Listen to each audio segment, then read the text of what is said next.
Hey everyone, welcome to our channel Universal Laws. This is lecture number 7 of our series of CPC. अगर आप इस video को पहली बार देख रहे हैं और आप नहीं जानते कि हमारे चैनल पर हमने CPC से रिलेटेड एक प्रॉपर सीरीज स्टार्ट की है जहां पर हम from the very beginning CPC को पढ़ रहे हैं। अपने इंट्रोडक्टरी लेक्चर में मैंने आपको बताया था कि किस तरह से CPC को आप एक अलग मैनर में पढ़ सकते हैं जिससे कि CPC को पढ़ना आपके लिए बहुत ही आसान हो जाए। अगर आपने प्रीवियस लेक्चर्स नहीं देखे तो इस वीडियो के डिस्क्रिप्शन बॉक्स में लिंक अवेलेबल है, वहाँ से आप प्रीवियस लेक्चर्स को देख सकते हैं। अब आज के इस वीडियो में हम कंटिन्यू करेंगे with an important concept that is representative suit. Order 1 rule 8, order 1 rule 7 तक हम प्रीवियस वीडियो में डिस्कस कर चुके हैं एंड हम इम्पॉर्टेंट रूल्स को ही केवल डिस्कस कर रहे हैं। आज हम बात करेंगे अबाउट रिप्रेजेंटेटिव सूट, एक बहुत ही इम्पॉर्टेंट कॉन्सेप्ट जो कि आपका प्रीलिम्स पॉइंट ऑफ व्यू से as well as in your mains exam point of view से भी ये बहुत ही इम्पॉर्टेंट है। तो पहले हम देखते हैं कि एज पर the provision given in CPC representative suit का क्या मतलब है। जब आप ऑर्डर 1 रूल 8 की लैंग्वेज को देखते हैं तो देखिए यहाँ पर क्या लिखा है, where there are numerous persons, यदि बहुत सारे व्यक्ति हैं, न्यूमरस एक से ज़्यादा पर्सन्स हैं जिनका सेम इंटरेस्ट है इन वन सूट, एक ही सूट में एक ही वाद में यदि उनका सेम इंटरेस्ट है, देन वन और मोर ऑफ सच पर्सन्स, तो उन व्यक्तियों में से कोई एक या एक से ज़्यादा 2 या 3 पर्सन्स मिल करके with the permission of court की परमिशन से स्यू कर सकते हैं या उन्हें स्यू किया जा सकता है। मतलब या तो वो प्लेंटिफ के रूप में कोई सूट इंस्टीट्यूट कर सकते हैं या फिर डिफेंडेंट भी उन्हें बनाया जा सकता है, वो किसी सूट को डिफेंड भी कर सकते हैं on the behalf of other persons, अन्य ऐसे व्यक्तियों के बिहाफ पर सूट को डिफेंड भी किया जा सकता है जिनका सेम इंटरेस्ट हो। देखिए अभी हम एग्जाम्पल से भी समझेंगे ताकि आपको और भी ज़्यादा क्लियर हो जाए। पहले हम फोकस कर रहे हैं on the language. Okay, and second यहाँ पर लिखा है कि the court may direct that one और more of such person, court इस तरह की कोई डायरेक्शन भी दे सकता है। तो पहले देखिए, पहले पॉइंट में हमने पढ़ा कि कोर्ट की परमिशन से वो पर्सन्स इस तरह का कोई सूट ला सकते हैं। सेकंड पॉइंट में यहाँ पर दिया गया है कि कोर्ट इस तरह की कोई डायरेक्शन भी इशू कर सकता है कि ऐसे पर्सन्स जिनका कोई सिमिलर इंटरेस्ट है, सेम इंटरेस्ट है, तो वो पर्सन्स कोई इस तरह से सूट इंस्टीट्यूट कर सकते हैं या फिर उन्हें डिफेंड किया जा सकता है बाय अदर पर्सन्स बिकॉज उनका सेम इंटरेस्ट है किसी सूट में। नेक्स्ट देखिए यहाँ पर सेकेंड पॉइंट में क्या दिया गया है कि the court shall in every such case where a permission और डायरेक्शन इज गिवन, या तो आपने खुद कोर्ट से कोई परमिशन मांगी और कोर्ट ने आपको परमिशन दे दी या फिर कोर्ट ने इस तरह से डायरेक्शन इशू की है कि आपको रिप्रेजेंटेटिव सूट फाइल करना चाहिए एट द प्लेंटिव्स एक्सपेंस, तो जो भी उस सूट का प्लेंटिव है उसके एक्सपेंस पर, प्लेंटिव के खर्चे पर एक नोटिस इशू किया जाएगा about the institution of such suit, इस तरह के सूट के बारे में एक नोटिस इशू किया जाएगा at the expense of plaintiff. उस नोटिस का जो खर्चा होगा वो कौन बियर करेगा, प्लेंटिव पूरा खर्चा बियर करेगा। एंड वो जो नोटिस है वो किसे दिया जाएगा, सभी पर्सन्स को इस तरह का नोटिस दिया जाएगा जो भी उस मैटर में इंटरेस्टेड हों, ईदर बाय पर्सनल सर्विस, या तो पर्सनली उन्हें वो नोटिस सर्व किया जाएगा या फिर उस नोटिस को पब्लिक एडवर्टीजमेंट किसी पब्लिक न्यूज़पेपर में भी प्रिंट किया जा सकता है। तो अभी तक हमने देखा कि लैंग्वेज जो है वो क्या कहती है ऑफ ऑर्डर 1 रूल 8। अब मैं आपको एक एग्जाम्पल से समझाती हूँ कि ऑर्डर 1 रूल 8 जो है आपका वो किस तरह से अप्लाई होता है। देखिए सपोज कोई एक विलेज है जहाँ पर काफ़ी लोग रहते हैं और वो जो विलेजर्स हैं वो म्यूनिसिपैलिटी को टैक्स पे करते हैं, लेकिन इन विलेजर्स को लगता है कि जो वो टैक्स पे कर रहे हैं टू द म्यूनिसिपैलिटी उनके इस टैक्स के अमाउंट को प्रॉपरली यूटिलाइज नहीं कर रही है, मतलब उसे टैक्स को सही मैनर में लोगों के वेलफेयर के लिए यूज़ नहीं किया जा रहा है या फिर उनसे कोई इम्प्रॉपर टैक्स वसूला जा रहा है। तो ऐसी सिचुएशन में जो भी ये विलेजर्स हैं, ऐसा नहीं होगा कि हर एक विलेजर जो है वो अलग अलग कोई सूट इंस्टीट्यूट करे। ठीक है कि सपोज 4 लोग हैं, ए बी सी डी, ये चारों विलेजर्स अगर अलग अलग सूट करेंगे तो ऐसी सिचुएशन में बहुत ही ज़्यादा मल्टीप्लिसिटी ऑफ सूट्स हो जाएगी। इसीलिए मल्टीप्लिसिटी ऑफ सूट्स को प्रिवेंट करने के लिए ऑर्डर 1 रूल 8 क्या कहता है कि इन चारों में से, 4 मैं बेसिकली एग्जाम्पल दे रही हूँ, लेकिन जो भी विलेजर्स हैं उनमें से कोई भी एक पर्सन या कोई भी 2 पर्सन या 3 पर्सन, ये A suppose A B and सी मिल करके क्या कर सकते हैं, रिप्रेजेंटेटिव सूट फाइल कर सकते हैं on the behalf of all the villagers.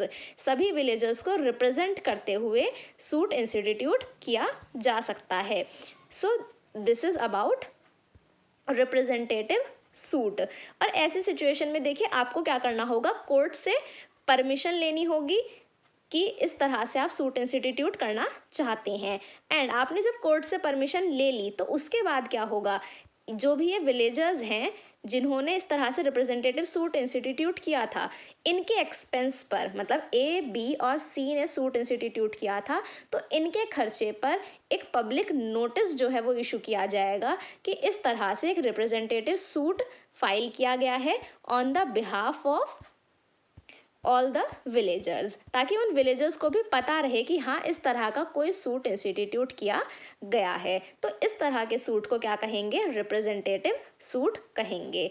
ठीक है, देखिए एक बार हम एसेंशियल पॉइंट्स डिस्कस करते हैं। तो यहाँ से हमें 4 एसेंशियल पॉइंट्स देखने को मिलते हैं in a representative suit. First is there should be numerous persons, एक से ज़्यादा व्यक्ति होने चाहिए जिनका सेम इंटरेस्ट हो। देखिए ये जो टर्म है सेम इंटरेस्ट, इसे हम बार बार यहाँ पर पढ़ रहे हैं in this section. And same interest को यहाँ पर एक्सप्लेनेशन के अंदर भी क्लैरिफाई किया गया है। जब आप ऑर्डर 1 रूल 8 का एकदम बॉटम में एक्सप्लेनेशन देखेंगे तो देखिए एक्सप्लेनेशन को आपको सेम इंटरेस्ट के साथ पढ़ना है। तो जहाँ कहीं आपके बैरक में सेम इंटरेस्ट टर्म यूज़ किया गया है वहीं पर उसके बराबर में आप लिख लें एक्सप्लेनेशन, ताकि आप दोनों चीज़ों को साथ पढ़ें। एक्सप्लेनेशन में क्या कहा गया है कि जब कभी ये डिटरमिन करना हो कि क्या उन पर्सन्स का जो इंटरेस्ट है वो सेम है या नहीं है, तो ऐसे सिचुएशन में दिस इज़ नॉट नेसेसरी कि जो उनका कॉज ऑफ एक्शन है वो भी सेम हो। सेम इंटरेस्ट का बेसिकली मतलब है कि उनका इंटरेस्ट सिमिलर होना चाहिए, but this does not mean कि उनका जो इंटरेस्ट है वो एक ही कॉज ऑफ एक्शन से अराइज हुआ हो, ऐसा ज़रूरी नहीं है। ओके, तो आपको ये एक्सप्लेनेशन भी याद रखना है। यहाँ से देखिए आपसे प्रीलिम्स पॉइंट ऑफ व्यू से क्वेश्चन फ्रेम किया जा सकता है कि whether same interest include same cause of action और नॉट। सो आपको याद रखना है कि कॉज ऑफ एक्शन भी सेम हो ऐसा ज़रूरी नहीं है। ओके, नेक्स्ट आपका एसेंशियल आता है कि with the permission of court और under the directions of court, representative suit जो है वो फाइल किया जाएगा या तो कोर्ट की परमिशन से या कोर्ट ने ही आपको इस तरह की डायरेक्शंस इशू की हों। And notice must also be given, और जो ये नोटिस है ये एक पब्लिक नोटिस होना चाहिए जो कि at the expense of plaintiff दिया जाएगा।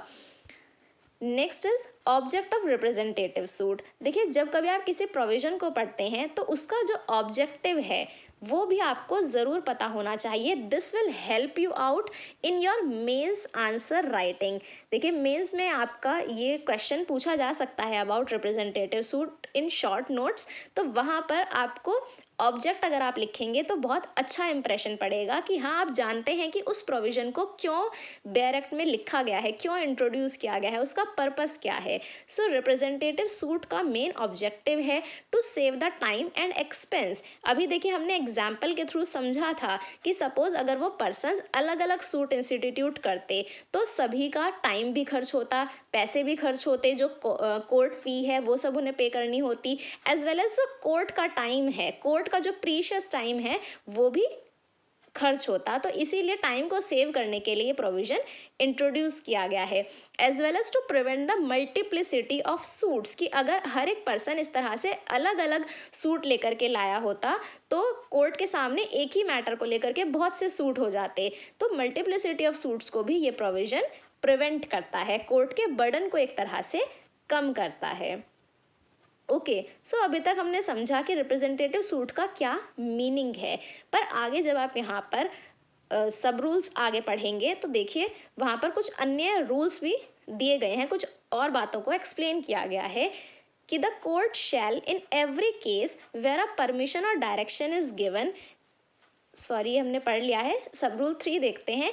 Any person on whose behalf और for whose benefit a suit is instituted और डिफेंडेड, हर वो पर्सन जिसके बेनिफिट के लिए इस तरह से सूट इंस्टीट्यूट किया गया है या सूट को डिफेंड किया जा रहा है अंडर सब रूल 1 में अप्लाई टू द कोर्ट, तो वो पर्सन कोर्ट में अप्लाई कर सकता है। देखिए सब रूल 3 जो है वो आपका सब रूल 2 से ही डिराइव किया गया है। सब रूल 2 में हमने पढ़ा कि पब्लिक एडवर्टीजमेंट के थ्रू हर पर्सन को नोटिस दिया जाएगा कि इस तरह से रिप्रेजेंटेटिव सूट इंस्टीट्यूट हुआ है, एंड जब ये पब्लिक नोटिस एक तरह से दिया गया तो उसके बाद किसी पर्सन ने उस नोटिस को देखा और वो पर्सन चाहता है कि उसे भी इंट्रोड्यूस किया जाए, उसे भी इंक्लूड किया जाए as a party to such suit, तो वो पर्सन भी इस तरह से कोर्ट में एप्लीकेशन दे सकता है।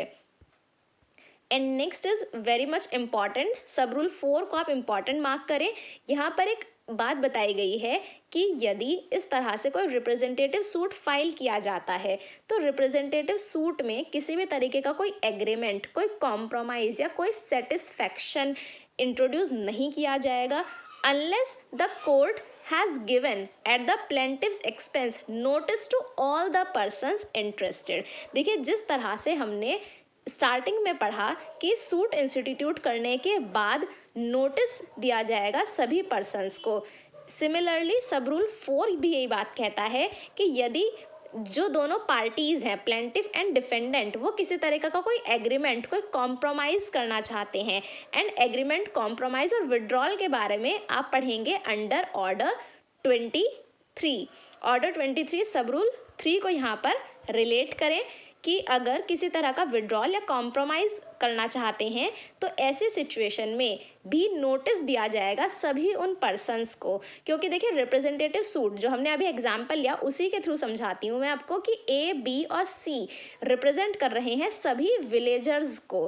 तो ऐसी सिचुएशन में यदि ए, बी और सी एंड इन्होंने सूट इंस्टीट्यूट किया था अगेंस्ट म्यूनिसिपैलिटी, तो अगर म्यूनिसिपैलिटी और ए, बी एंड सी मिलकर के किसी एग्रीमेंट पर पहुंचते हैं, कोई कॉम्प्रोमाइज़ करना चाहते हैं, तो ऐसी सिचुएशन में इन्हें क्या करना होगा, नोटिस इशू करना होगा कि हाँ हमारे बीच में इस तरह का कोई कॉम्प्रोमाइज़ हो पा रहा है, कोई एग्रीमेंट हमारे बीच में हुआ है, एंड ये नोटिस सभी विलेजर्स को दिया जाना चाहिए क्योंकि इन विलेजर्स के बिहाफ पर ही सूट फाइल किया गया था। तो इनकी नॉलेज में भी ये बात होनी चाहिए कि किसी तरह का कोई एग्रीमेंट, कोई कॉम्प्रोमाइज़ या कोई सेटिस्फैक्शन किया जा रहा है on behalf of them. Okay, so this is about representative suit. Next we come to sub rule 5 where any person suing or defending in any such suit does not proceed with due diligence in the suit। यदि जो भी person इस तरह से suit institute कर रहा है या डिफेंड कर रहा है लेकिन अगर ऐसा लगता है कि वो पर्सन ड्यू डिलीजेंस से वर्क नहीं कर रहा है, प्रॉपरली अपने सूट को इंस्टीट्यूट उसने नहीं किया है या डिफेंड नहीं कर रहा है, तो ऐसी सिचुएशन में कोर्ट उस पर्सन की जगह किसी अन्य पर्सन को भी सब्स्टिट्यूट कर सकती है। सपोज इसी एग्जाम्पल में जो हम अभी तक डिस्कस करते आ रहे हैं, ए, बी एंड सी जो कि विलेजर्स को रिप्रेजेंट कर रहे हैं, यदि इनमें से कोई भी अपना काम सही से नहीं करता है, सपोज सी, ये तीनों ही सपोज करें कि ये तीनों अपना जो सूट है उसे सही तरह से प्रोसीड नहीं करते हैं, तो ऐसे सिचुएशन में कोर्ट क्या करेगा, जो बचे हुए विलेजर्स हैं जिन्हें रिप्रेजेंट किया जा रहा है उन विलेजर्स में से किसी भी विलेजर्स को यहाँ पर एज अ प्लेंटिफ इनकी जगह पर सब्स्टिट्यूट किया जा सकता है, बिकॉज ये अपना काम सही से नहीं कर रहे हैं, अपने सूट को सही से प्रोसीड अगर नहीं करते हैं तो। नेक्स्ट वी कम टू सब रूल 6। कोई भी अगर इस तरह से डिक्री पास की जाती है in a representative suit under this rule, it shall be binding on all the persons. अगर रिप्रेजेंटेटिव सूट में कोई भी तरह की डिक्री पास होती है तो वो सभी पर्सन्स के ऊपर बाइंडिंग होगी। इसका मतलब यदि ए, बी एंड सी ने जो सूट इंस्टीट्यूट किया अगर अगेंस्ट म्यूनिसिपैलिटी, इस सूट में जो भी डिक्री पास होगी वो सभी विलेजर्स के ऊपर बाइंडिंग रोल प्ले करेगी, सभी विलेजर्स उससे बाध्य होंगे। एंड इसे आप कनेक्ट कर सकते हैं with the provision as given under res judicata. जब आपने सेक्शन 11 जब आप पढ़ते हैं तो वहाँ पर भी एक एक्सप्लेनेशन हमने पढ़ा था।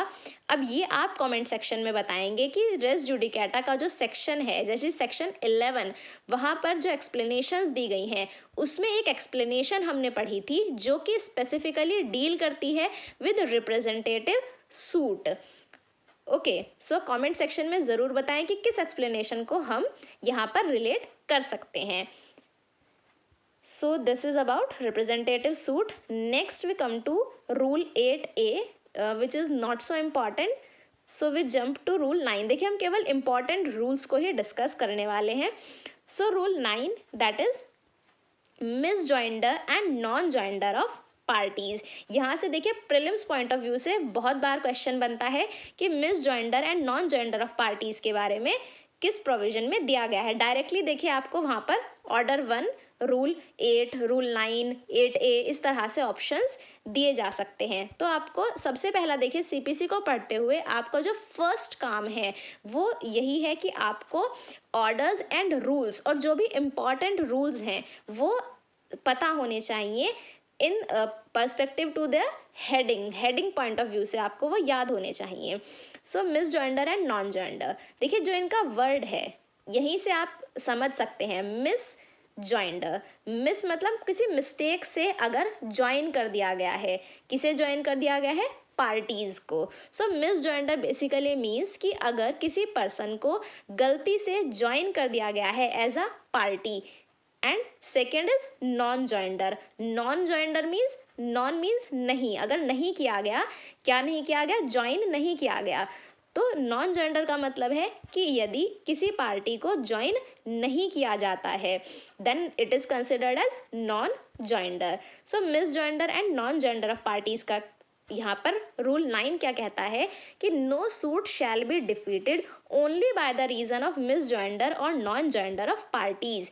केवल पार्टीज को गलत तरह से जोड़ देने से, मिस जॉइंडर से या ज्वाइन ना किए जाने से कोई भी सूट डिफीट नहीं होगा। देखिए जब हमने अपने प्रीवियस वीडियो में डिस्कस किया था order 1 rule 1 and order 1 rule 3, जहाँ पर हमने बात की थी about the parties to the suit and कब प्लेंटिफ्स को ज्वाइन किया जा सकता है, कब डिफेंडेंट्स को ज्वाइन किया जा सकता है इन अ सूट। तो उसी प्रोविजन से रिलेटेड यहाँ पर हम पढ़ रहे हैं कि मिस जॉइंडर और नॉन जॉइंडर ऑफ पार्टीज के केस में सूट डिफीट नहीं होगा।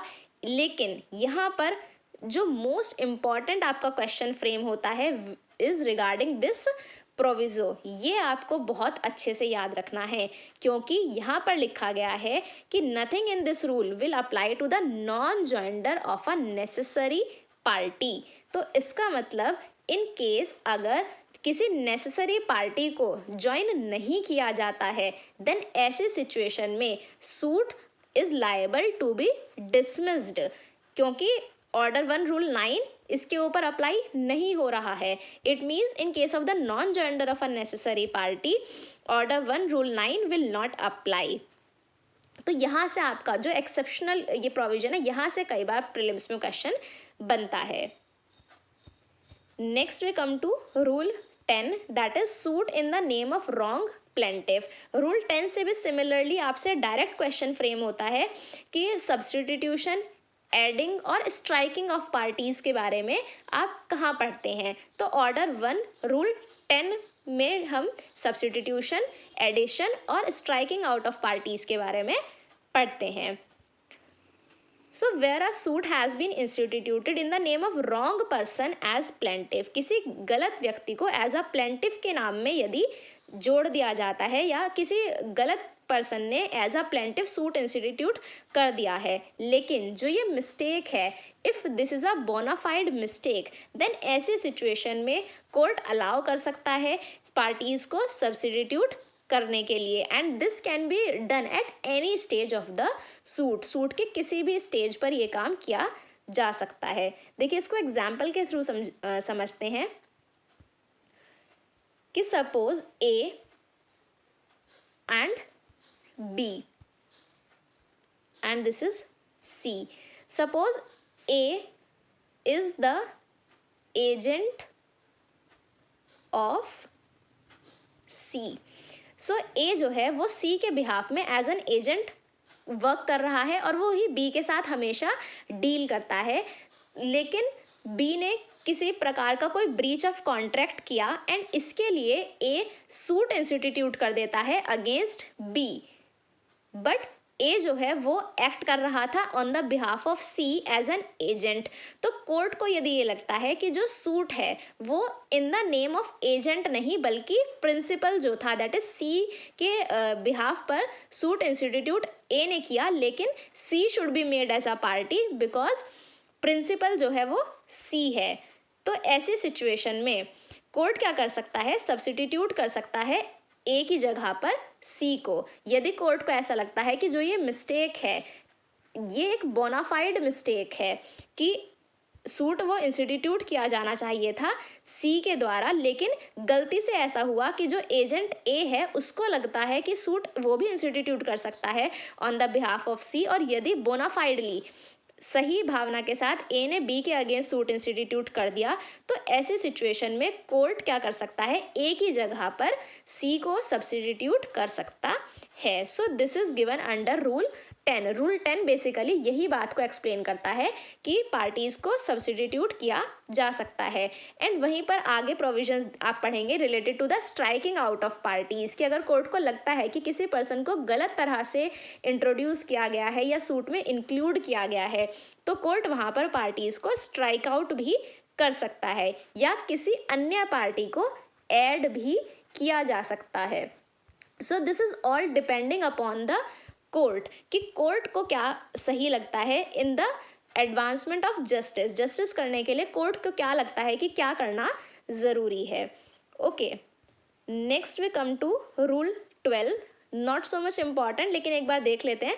Appearance of one of several plaintiffs और डिफेंडेंट्स फॉर अदर्स। देखिए बहुत सिंपल है कि सपोज कोई इस तरह का अगर सूट है जहाँ पर एक से ज़्यादा प्लेंटिव्स हैं या एक से ज़्यादा डिफेंडेंट्स हैं, तो ऐसे सूट में एक प्लेंटिफ या एक डिफेंडेंट बचे हुए सभी प्लेंटिव्स या डिफेंडेंट्स के बिहाफ पर उस सूट को प्रोसीड कर सकता है या रिप्रेजेंट कर सकता है, प्लीड कर सकता है।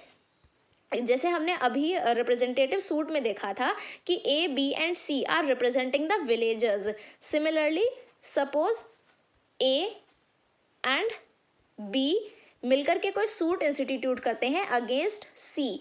ऐसी सिचुएशन में ज़रूरी नहीं है कि सूट के हर एक स्टेज पर ए और बी दोनों ही कोर्ट में आएँ, दोनों ही प्लीड करें, दोनों ही प्रेजेंट रहें। ऐसे सिचुएशन में हो सकता है कि ए जो है वो बी के बिहाफ पर भी इस सूट को कैरी फॉरवर्ड करता रहे, जो भी सूट में की हर एक स्टेज पर वो प्रोसीड करे। ओके, वो अपीयर हो सकता है, प्लीड कर सकता है आगे जो भी प्रोसीडिंग्स हैं उन सभी में, लेकिन जो ये अथॉरिटी है that should be in writing and signed by the party who is giving it. It means कि यहाँ पर यदि बी चाहता है कि ए उसके बिहाफ पर सूट को आगे प्रोसीड करता रहे, तो ऐसे सिचुएशन में बी को राइटिंग में कोर्ट में इस चीज़ को देना होगा कि हाँ इस तरह से ए सूट को कैरी फॉरवर्ड करेगा ऑन हिज बिहाफ। देखिए यहाँ पर दिया गया है कि this authority should be in writing. ये जो अथॉरिटी है ये राइटिंग में दी जानी चाहिए and sign by the party. तो यहाँ तो हमने देखा प्लेंटिव्स के बारे में कि ए और बी प्लेंटिव्स थे। सिमिलरली डिफेंडेंट के सिचुएशन में भी यही होगा कि सपोज ए सूट इंस्टीट्यूट करता है अगेंस्ट बी एंड सी अब ऐसी सिचुएशन में सी चाहता है कि बी इस सूट को आगे कैरी फॉरवर्ड करे एंड बी ही प्लीड करे उसके बिहाफ पर। ऐसी सिचुएशन में सी को क्या करना होगा, एक नोटिस देना होगा, वो भी इन राइटिंग। राइटिंग में उसे ये अथॉरिटी देनी होगी कि मैं बी को ऑथराइज करता हूँ कि बी इस सूट को फॉरवर्ड करेगा on the behalf of me. Okay, so this is given under rule 12। और ये चीज़ अप्लाई होगी जहाँ कहीं भी एक से ज़्यादा प्लेंटिफ या एक से ज़्यादा डिफेंडेंट्स हैं, in case of several plaintiffs और several defendants. Okay, next we come to rule 13। देखिए रूल 13 जब आप पढ़ेंगे तो यहीं पर इसके साथ ही आप मेंशन करें कि rule 13 and rule 9 are to be read together. अभी हमने थोड़ी देर पहले रूल 9 पढ़ा, order 1 rule 9, that is also related to the non joinder और misjoinder of parties. And similarly rule 13 भी इसी चीज़ को आगे बताता है कि in case of objections as to the non joinder और misjoinder of parties. Non joinder मतलब किसी पर्सन को जोड़ा जाना चाहिए था एज अ पार्टी पर उसको नहीं जोड़ा गया। मिस जॉइंडर इज किसी पर्सन को एज अ पार्टी इंट्रोड्यूस नहीं किया जाना चाहिए था लेकिन आपने गलती से उसे पार्टी इंट्रोड्यूस कर लिया इन दैट सूट। ऐसी सिचुएशन में रूल 13 बताता है कि इस चीज़ का जो ऑब्जेक्शन होगा रिगार्डिंग द मिस जॉइंडर और नॉन जॉइंडर के बारे में जो भी ऑब्जेक्शन होगा, this should be taken at the earliest possible opportunity. कि सपोज मैं प्लेंटिफ हूँ और मैंने गलती से किसी अन्य पर्सन को ज्वाइन कर लिया एज अ पार्टी, बट ऐसा नहीं किया जाना चाहिए था।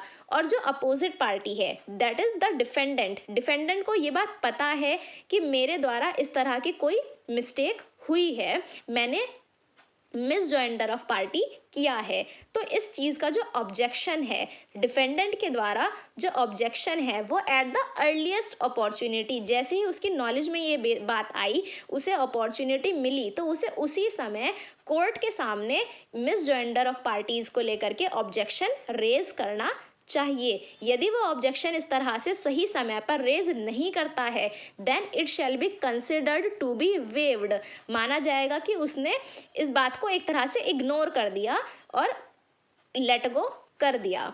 ओके, सो यहाँ पर याद रखें कि rule 13 and rule 9 are to be read together. जहाँ पर रूल 9 हमने पढ़ा था वहीं पर आप रूल 13 भी उसके साथ मेंशन कर सकते हैं। So this is all for today. And देखिए बहुत कुछ आपके रिस्पॉन्स पर डिपेंड करता है।